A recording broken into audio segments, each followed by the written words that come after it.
ইয়া রমজানেরই মাস এলো খুশির খবর লয়া তোমরা জানাও গো শুকরিয়া।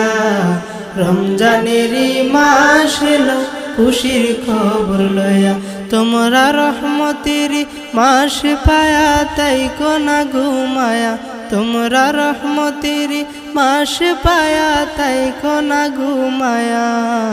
রহমতেরই মাস এলো খুশির খবর লয়া তোমরা জানাও গো শুকরিয়া।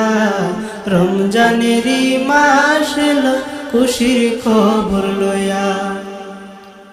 রহমতে বরকতে বরা রমজান শরীক সবার সেরা। রহমতে বরকতে বরা রমজান শরীক সবার সেরা। হায়রে বছর ঘুরে আসলো আবার